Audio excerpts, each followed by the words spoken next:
Bonjour à tous et bienvenue dans la chronique de Redec. Cette semaine, on va parler de Raphaël Mesrahi, de Greg Guillotin, d'Ibra TV et de Pierre Corneille, car ils ont tous un point commun. Cette semaine, on parle de prank. Générique. Que pensez-vous du livre de poche? Beaucoup de mal. Pourquoi? Parce que ça a fait lire un tas de gens qui n'avaient pas besoin de lire finalement. Et d'un seul coup, ils se sont retrouvés avec Sartre dans les mains. On va pas se mentir, généralement le prank, c'est pas bien. Par principe, la farce, le canular, la caméra cachée et tout ce qu'on recouvre habituellement sous le terme de prank, ça revient grosso modo à rire aux dépens de celui qui a rien demandé. Quelqu'un débarque, vous fait des blagues à la limite de l'injure, cherche à vous mettre en colère, et au moment où vous vous mettez enfin en colère, la sacro-sainte caméra débarque. Calmos mon vieux, on déconne, c'est pour un sketch. Un bon exemple, c'est le prank du covoiturage de Greg Guillotin et Ludovic qui avait fait fureur à l'époque. Les deux autres passagers du covoiturage, ce sont eux les piégés, Joseph et Camille. Ludovic et moi allons faire vivre en caméra cachée à Camille et Joseph, ce qui risque de rester pour eux le trajet le plus long du monde. C'est effectivement l'escalade. Le personnage de Ludovic se comporte de façon odieuse, mesquine, tout bonnement méchante. Et à la fin, quand les policiers qui les arrêtent trouvent un sachet de coke dans le sac de Ludovic, celui-ci accuse Joseph. Qu'est-ce qu'on fait nous? On pouffe, entre fou rire et malaise. Sauf que le Joseph, ça l'a pas beaucoup fait rigoler. Probablement, des flics qui l'arrêtent injustement, ça lui rappelle un peu trop le quotidien. Il a même carrément refusé de participer à la mascarade, et son visage restera flouté pendant toute la vidéo. À ce moment-là de la vidéo, vous vous dites sans doute « Oui mais ils sont durs les deux débiles, moi j'ai déjà ri devant un prank, j'en ai vu des biens ». C'est vrai, il y en a des biens. Et c'est là qu'on touche le nœud du problème. Le prank est toujours sur le fil du rasoir. Si la caméra cachée est obsédante et malaisante à la fois, c'est qu'elle porte en son sein une dimension hybride. Elle est à la fois comédie et tragédie. Comédie parce qu'elle est avant tout un espace de jeu sécurisé par celui qui effectue le prank. Un lieu où, comme on dit, c'est pour de faux. Tout ce qu'il fait est maîtrisé, et le bouleversement qu'il cause peut s'arrêter en un claquement de doigts. Dans le cadre délimité par le prank, les actes n'ont pas de conséquences. Mais c'est aussi une tragédie, parce que cet espace de jeu n'est pas partagé par celui qui se fait pranker, et dont on peut bien lire la détresse dans le regard à mesure qu'il voit sa vie s'effondrer. Le spectateur de ce drame sans conséquences est donc pris entre la terreur/pitié de la tragédie et le détachement de la comédie. En gros, entre la comédie et la tragédie, le prank se trouve effectivement sur une corde raide. On le perçoit mieux quand on comprend que pour rire, il faut que la rupture de la norme nous paraisse inoffensive. Par exemple, quand je vois un arroseur se faire arroser, je ris à condition de savoir qu'il ne s'est pas fait mal. Mais si on me raconte qu'en fait ça l'a étouffé par noyade en mode waterboarding, je ne ris plus. Le problème, c'est que dans le cadre du prank, qui peut savoir si effectivement la norme rompue a été inoffensive? Le pranké, et uniquement lui.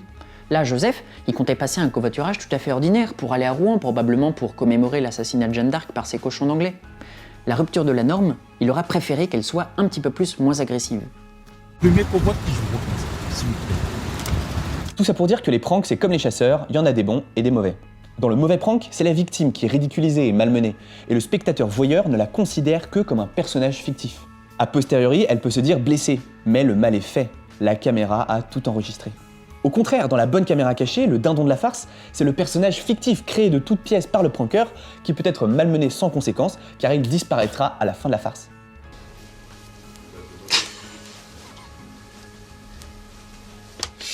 Pourquoi vous rigolez?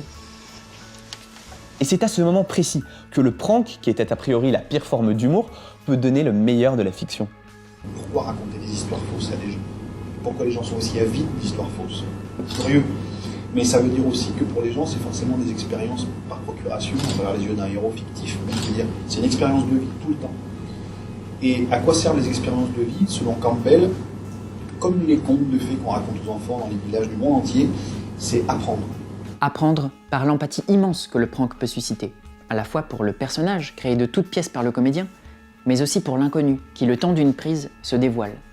À condition de se mettre lui-même en danger, le pranker peut donc faire advenir une vérité qui nous est habituellement cachée sous le vernis des habitudes et de l'être social. Bien entendu, le meilleur exemple, on le trouve dans la littérature. L'illusion comique est une pièce écrite par Corneille en 1635. Elle met en scène un père déchiré de douleur car son fils est parti il y a 10 ans en claquant la porte.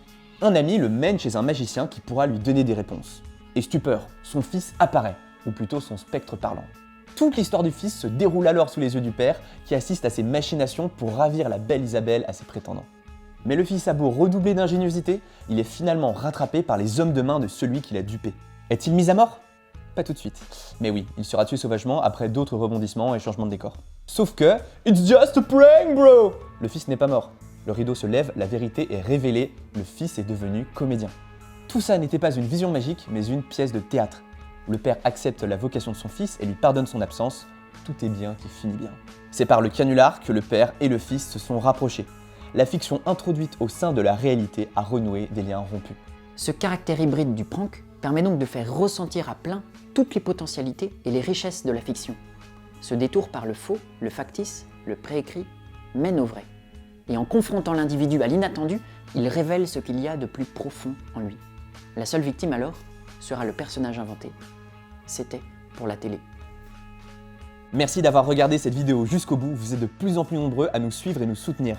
Le meilleur moyen de nous aider, c'est d'en parler autour de vous. Par exemple, en la partageant sur votre groupe de potes sur Facebook ou ailleurs.